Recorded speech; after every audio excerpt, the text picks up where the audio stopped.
Man, big Playboy. The first person to have back-to-back interviews, part 1 and 2, but last week's went crazy. It was actually the most viewed one we've had out of the last bunch of interviews. Everybody was hitting us up with different questions and this and that. And it's only right to do it today because we ended last time on some of your artist stuff, which I think would be a cool spot to start. But Walk 'Em Down out now. Yeah. New song. You weren't lying last time when you said you're about to start putting your foot on the gas as far as the drops goes. What was what's the story behind that song? Like, how did it all come together? Man, I really made that song like 2 years ago. I got that beat from a producer named Brando Beats. He from Hammond, Louisiana. He make a lot of beats for B-Way and Calvin Kyrie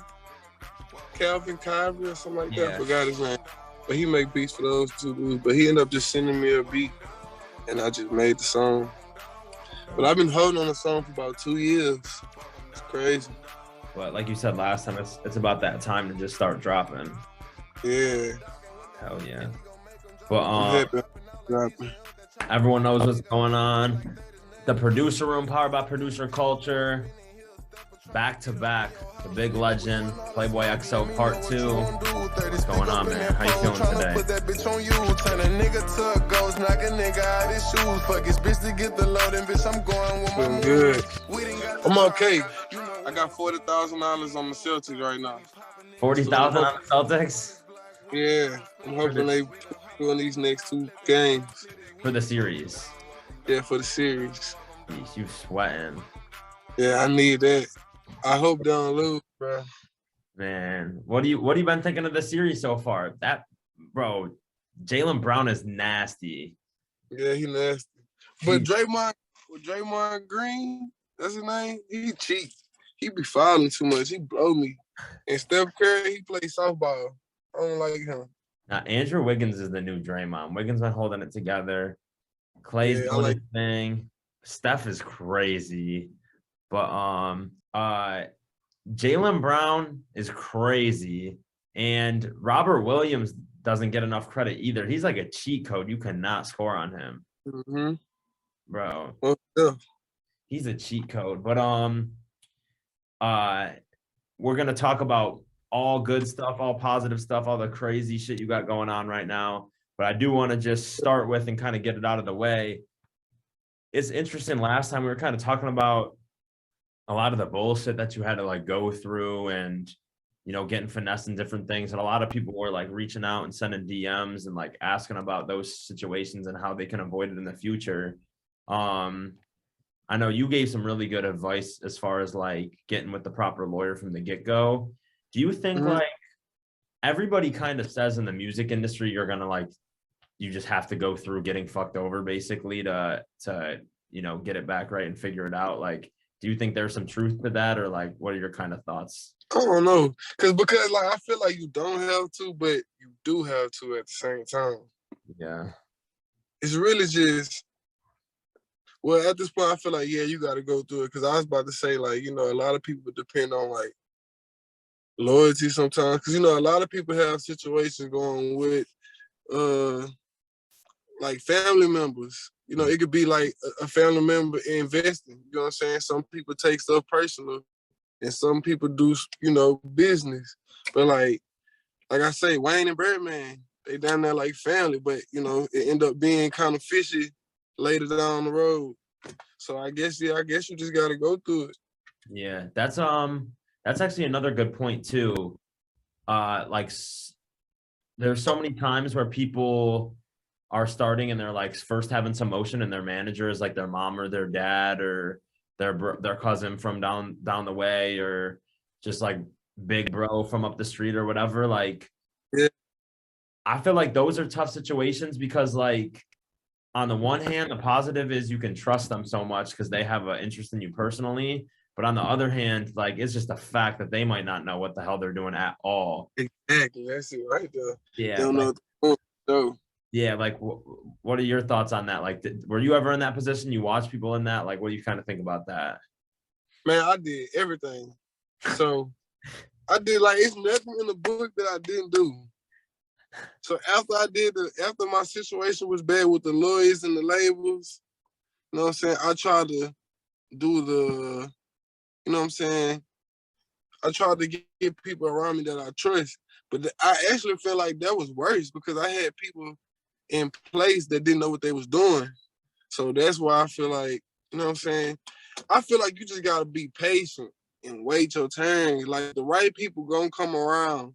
That's what I had to do. I end up getting a better lawyer. I mean, I got a better lawyer, but I end up getting better managers. I got the managers first. I got a manager. I got two managers under one contract. One of them name is D-Boy No Sleep. He has like Erica Banks, XO, the DJ. He got a couple other artists, but I got another manager named Toby. Toby has Mona Leo, Guapo. Who else? He got Maxo Cream. You know what I'm saying? I ain't really been working with Toby. I've been working with D-Boy a lot, but I know I got both. I know I'm on a contract with both of them. Yeah. Shout out to Toby. I worked on TK with Toby. Yeah, TK and Ezra. Yeah, Yeah, TK and Ezra. Shout out the goats, man. Stomp down. Yeah, stump down for sure. Yeah. Another good point you brought up. So do you think like the right order is to have like lawyer then manager or manager then lawyer? I personally think you probably need the lawyer first because like if someone owes you like 3,000 for a beat advance, you're gonna need a lawyer's help for that. But like you don't really need the manager's help for that. And there's got to be something to manage. You know what I'm saying? That's what I was about to say. So I feel like you don't need to get a manager until you got something going on. Cause that's one thing I did wrong. I got a manager expecting, cause like, all right, when I had got my young boy placement, I was expecting to do like the Genius beat breakdowns and shit like that. Like I didn't know you need like PRs and shit for to help you get certain, you know, on certain platforms and stuff.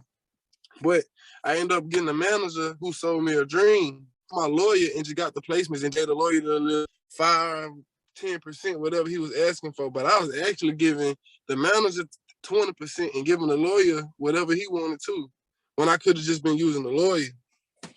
Yeah. But like, man, it's so much stuff with that one situation. Like that shit just went left. That shit was all over the place. And then another thing you don't want to do too, another thing I messed up with, I had too many people involved. So it's like the first situation was the manager. Then I end up getting the lawyer. The lawyer ended up signing me to the label and the publishing company. So that's like 4 or 5 people that got their hands on me already. So basically, these people couldn't do the shit like they couldn't get me big deals like with Sony ATV and Universal and Warner Chapel. They was getting like pub deals from like these dudes giving me like $50,000 pub deals. I actually signed a pub deal. Let me bag up because I gotta speak on that too. All right, so yeah, they couldn't get me no big deals. So once I got to the point to where Big John found out who I was, I had Sony ATV calling, Warner Chapel. They didn't want to fuck with me because I had so many people involved. You know what I'm saying? So it's like when they feel like you got too much shit going on, they just be like, fuck it. They got more people in the world that we can go fuck with. So bam, back to that situation with the pub. What was I about to say? It was something that I needed to say. Like so many hands in the pot. It was something I was finna say. Hands in the pot. Having too many people involved and shit. Dang, it's something that I gotta say for sure. I have to say this. Oh, my pub deal. So bam, I end up getting a pub deal, and I'm still in this pub deal. So basically, the dude called me. He like, I got a pub deal ready for you. And he basically was like, yeah, we're gonna have $100,000 for you next week. So basically, I got the lawyer to do the paperwork. The lawyer represented me and him. I didn't know it was wrong, but I ended up signing the paperwork because the lawyer said everything was good. And they said I have my $100,000 next Monday in 10 days. They said 10 days. So 10 days come up, no money came. So every time I'm calling back, he like, it's like something, like basically it's just, he basically at that time, it was like January and like the offices was just opening back up. So he telling me like, all right, you gotta wait till like everybody get back in office because like that's what's slowing everything down. So 2 months passed. So I'm calling like where's the money? He like, oh, you have to send me the beats. He just saying send me the beats. Whole time I had to send him beats to propose to the label. So he never actually got me the deal. I just signed a co-pub agreement with him, you know what I'm saying? And he said I had $100,000, but the whole time he never had the deal. He never had the money. So basically it had like a clause in there that said I had like 90 days to turn in the beats. And if I don't turn in the beats, it was on some, what was it? It was something in that country. It was bad as hell. It was like, if I didn't turn in the beats in 90 days, I think it was like everything that I made, like he owned all the shit at this point. Got it. So I forgot what it was, but I know it was some fishy shit. But basically, once I had found out about that, I turned in the beats. He hurry up and went and got me a deal. Just a random ass deal. So the whole time I'm still thinking I'm finna get $100K. So we get the deal. I signed the paperwork. I'm thinking I got $100K coming. I end up getting like 37,500. And then they told me I get another 14K in like 6 months. So basically, I got the 3,700. I'm thinking I'm still finna get the rest of the 100. Whole time he got 50% of that. Mm-hmm. So I didn't know when you sign a pub deal, the co-publisher actually gets 50% of the advance. Yeah, because so first thing is just, it's interesting because there's a lot of great lawyers out there. There's a lot of bad lawyers out there, and there's a lot of lawyers who are just trying to like do deals fast and make their percents of big advances because they can do a lot of those in a month and make some good money. But this is what happens a lot. Like people sign to like production companies. So you're probably originally sold to a production company where everything was a 50-50 split. And then people are signed to those production companies, and then the production company shops to different publishers and then tries to get a big advance. And then that gets split 50-50 between you and the production company. Mm-hmm. Yeah, bro. It's interesting. It's crazy. The big part about that too is, you know, you've been through a lot, but you never necessarily said this part, but a lot of times people are signed to production companies and then their production company doesn't have anybody to collect the money. So you might be signed to a production company for 3 years and all this publishing money stacking up and some of it's flying out the window, especially on like YouTube. A lot of the money will fly out the window, but you can't actually do anything because you've assigned those rights to the company. You know what I'm saying? Mm-hmm. It's interesting for sure. It's definitely interesting. I kind of feel like I was too big of an artist and a producer for the people I had representing me. Yeah. That's what everyone around you on the team's got to be big on, like bringing you up. You know what I mean? Not the opposite, which unfortunately is kind of what happened. The people I was talking to, like, they didn't, like, I carried a lot of those people to these offices. Like, nobody talked to Big John until he hit me. You know what I'm saying? Nobody talked to, what's the dude name on Alamo Records? Tom Moskowitz. Yeah, nobody met him until I got there. Nobody was able to just like that's another thing. I went to the label offices and it's like, I didn't know nothing. I'm just sitting in there just like nothing. It's just, I had people who didn't know nothing. I knew more than them. Like, only thing I know how to do is music. And I didn't have my bad experiences and shit. So that's the only thing I knew, like the shit that I didn't learn. And like, oh, this shit just, bro. I really went to this label with nobody. Like, he didn't know nothing. I was literally in there by myself. So it's like when we went in the office, the conversations wasn't right. Like, I had one dude representing me. He had one in there asked for like $10 million.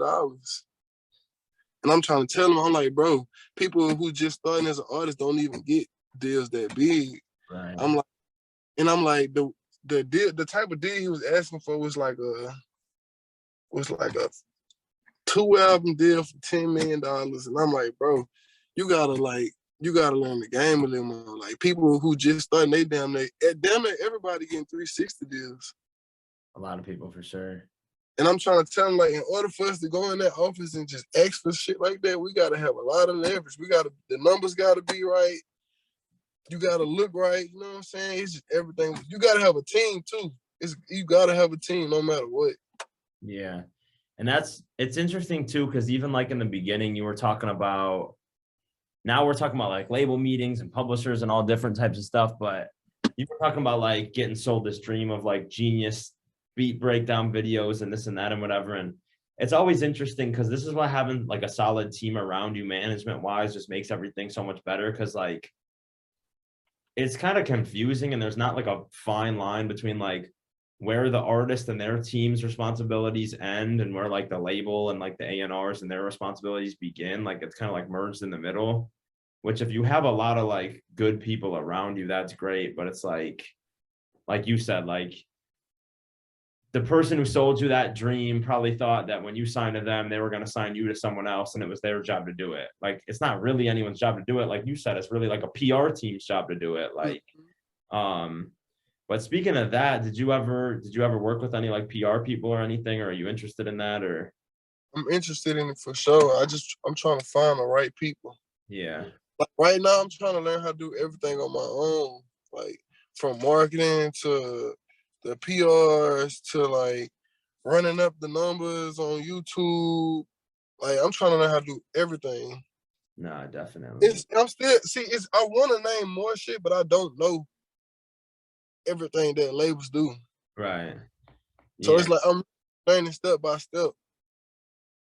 Definitely smart. When does it like for you, like how does it all kind of like turn around? Like when do you feel like you really got back in that motion and started really making it happen? Was it when you started focusing more on artist stuff? Was it when you were like, forget it, I'm just going to keep going crazy and kept racking up big placements like Dead Trolls, etc.? How does it like really start kicking off? How do you get yourself back on the tracks? B-Boy and Toby. Mm-hmm.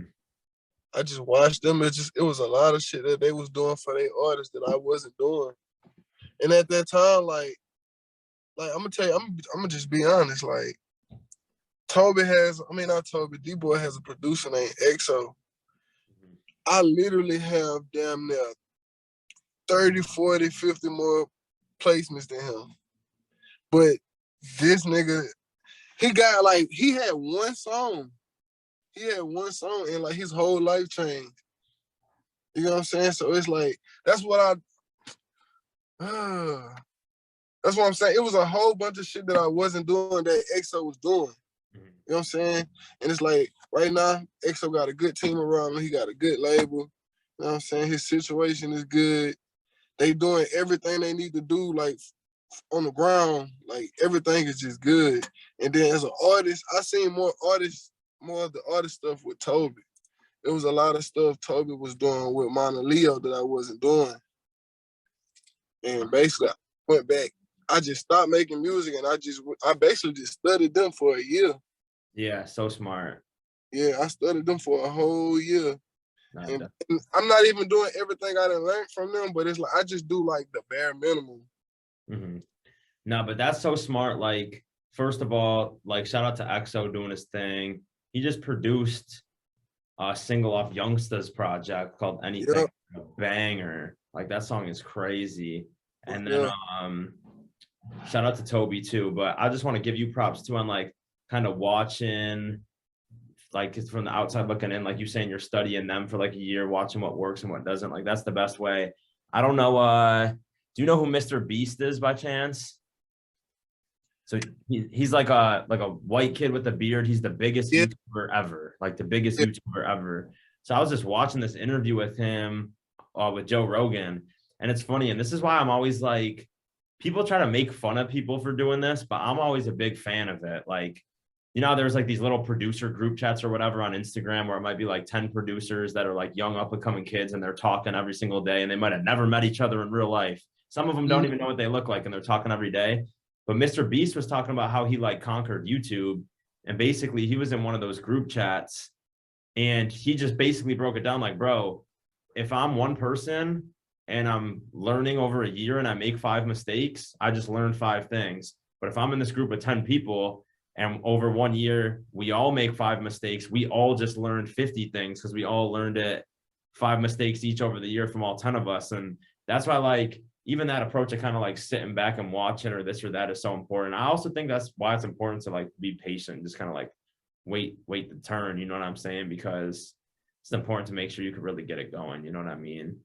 Yeah, and so look, I'm gonna be honest, like out here in Louisiana, I have everybody heated. Like the like the label owners, like the people who have like local labels and stuff, or like the upcoming producers that's getting placements with big labels. I be spilling all the game to them, and I be having everybody mad, like so mad, because I stopped everything from the jump. Like it got to the point to where I could get a contract and go to certain parts of the contract. I just go to certain parts of the contract, and if I see something I don't like, I just send it back right then and there and be like, you gotta fix this. But like I do the same thing with them. But like they don't be understanding, like they just be, that money be sitting right there and they be ready to take it. But I be like, bruh, I just did this and I lost a lot of money. Like it's a bunch of stuff I did as a producer, like with them producer contracts. I think Genie really is one of the biggest mistakes ever. Gotta be, because like all right, when I made Genie, I used Taz Taylor loop. And I did not know nothing about collabing. I just, you know how we get loops and sound kits? People just giving me sound kits. I just found the loop. I just used it, and it got placed. About 6 months later, I see Taz Taylor post something on there. They emailed me about, you know, basically they own 50% or 25, whatever the split was. So I'm like, hell no, I made this beat myself. But like, coming to find out, it was a collab. But I had ended up, man, I think I really signed the paperwork with Genie with no lawyer. Like, it was something bad with Genie. But like, to this day, I still don't see no money from Genie.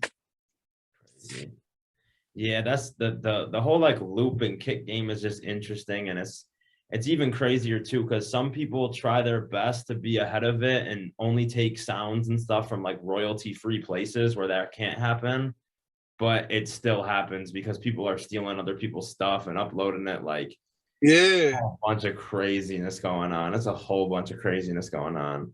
It's only a certain people I take loops from. If it's not like TNT, London, yeah, Dummy, Payhouse, India, Tay, I don't really want to deal with it. yeah. Tay was telling a story. This is like a while ago. He had an episode that dropped like months ago. He said he got his first placement through you, and he also said that he sent you loops in the beginning, and you didn't see them. Like, I don't know if you ignored them or your just inbox was full, you didn't see it, whatever. And he said he was mad at the time, but he was so glad that you didn't see them because his stuff was so ass back then. And then later when it got good, you like thought he was good right away. It was funny. It's cool to see how far he's come for sure. Yeah, Tay fire for sure. You agree the best way to learn all that stuff is just by going through it. Yeah, go through it for sure. I just hope people don't get in a badass situation. Like mine was bad, but you know what I'm saying? At the end of the day, like I said, I made beats for young boy. I'm saying a lot of people don't get the opportunity to make beats for somebody like young boy to generate enough money to, you know what I'm saying, get out those situations. Yeah, a lot of people can just be stuck for who knows. For who knows. And I was stuck for 2 years, but I could have been got out. Yeah. At the time, I just didn't have that business mindset. Like I never really just took the time to just pay attention and see how easy it was to get out. But like, I just got fed up, and I was like, "Fuck it." The next check I'm getting, I'm buying myself out. Yeah. I love that. Like, you're open to talk about it and stuff, because because there's so many like up and coming producers that need to like hear these types of things. What about like, you know what, like everybody always wants to act like they're on top of the world and they've been the man for forever, and that like what makes you feel like cool with it? Just kind of like, you know, putting it out there and letting everybody know. I mean, it's all about giving the information up, right? Man, I really just want, I really just want the game to change. Yeah. Shit, a lot of times shit just don't be fair. Like the money, like the advances, that shit blow me. The points, it's just everybody just be trying to get over. I ain't gonna say everybody, but like I never really met nobody that's not trying to get over. Yeah. At the time when I didn't know nothing, for sure everybody was trying to get over. But like now, since I know everything, well, I ain't gonna say everything, but since I know a lot, they don't play with me at all. Like people really damn near running away from me. Like it's a lot of people that just know not to come buy beats from me because like Yeah. I just know all the in and outs. Like local people, they never buy beats from me because they know like I'm going to charge you a lot of money because I know once I say this beat for damn near $200-300, you're not gonna make no money off of this. I'm not gonna make no more money off of this. So it's like I'm real picky on selling beats. Like you gotta really spend some money to buy a beat from me on the street. But like, you say what? I was just gonna say, like, it definitely gets to a time where you gotta like know your worth and you gotta like set the bar for what you're worth. You know what I mean? But like, only time I really go low for beats is if I'm dealing with like a signed artist that don't have a big budget. I don't even care about the budget, to be honest. But like, I could just tell, like, sometimes I could tell what type of budget an artist has just off of, you know what I'm saying, the situation. Like, it's a lot of, you know what I'm saying, you can tell when somebody got like $100,000 budget because they gonna come at you with like $1,000 for a beat or $500 for a beat. Versus making beats for young boy, you can get like 5,000, Right. 8,000. What So it's just, I mean, how do we fix it? How do we stop it so like the next generation of upcoming producers doesn't have to go through all this nonsense? Like, how do you think we could fix it and make it right for them? you gotta be patient. See, it's like it's gonna keep going because like when people get in the game, they rush. If you rushing, you're gonna get messed over. You ain't even taking the time to just see what's on that paper. You know, or you don't want to take the time to go get a lawyer so they can do it for you. But at the same time, you can still get a janky lawyer. That's what I'm saying. It's just crazy. Yeah, it's crazy. But I mean, we appreciate it. Like I said, part 2, you know, we might even have a part 3 pretty soon. Playboy the first one with a part 3. But yeah, what? we gotta do a part 3 once I get going. See, right now this interview is like basically it's like the new Playboy. Yeah. You know what I'm saying? This is after all the fuck ups. Like this is me getting out of all the situations. But right now I'm still at level 0 right now. I'm starting all the way over. We're about to So like, yeah, like September, we gotta do another one. Yeah, September.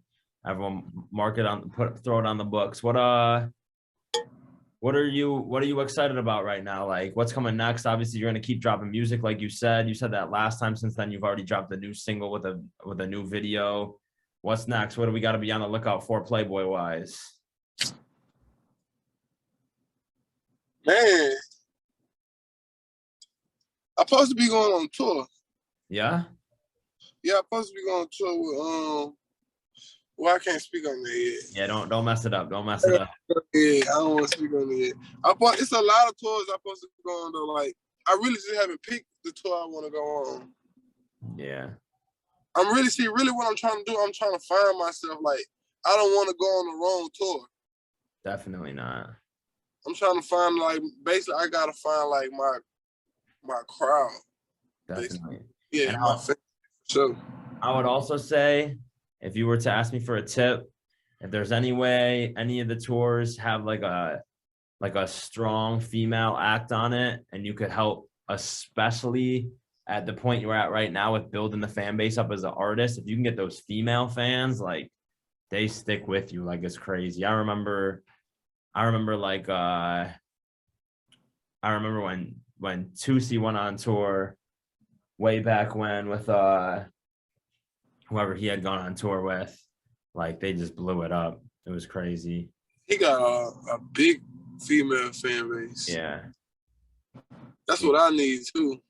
Right. I probably need to go on tour with him.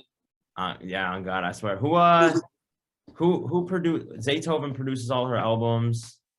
They used to date, I think. Nah, the female fan base is different. There's like studies done, like male fans will like watch, move on, like fuck with you for a minute, move on. But the female fans like stick with you, like more like day one mentality.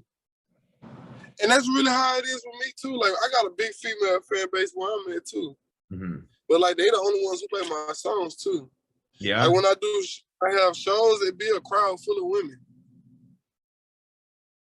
That's good though. I mean, I need to look into that for sure. I might have to try to get on tour with like Rod Wave or something. I know he got a big female fan base. Rod Wave is crazy. But now we appreciate it big time. The producer room, powered by producer culture. A lot more gems in this one. Everyone, make sure they go check out Playboy's music. Make sure you watch a lot of this stuff closely. Rewind when we're saying certain things about deals and MDRC deals and lawyers and how production deals work and 50% and this and that. And you'll be in a better shape. But Playboy, we appreciate it big time. Know you're busy. Real GOAT, tons of plaques, moving crazy as a independent artist on the artist side, hundreds of thousands of views, millions of views, all independently.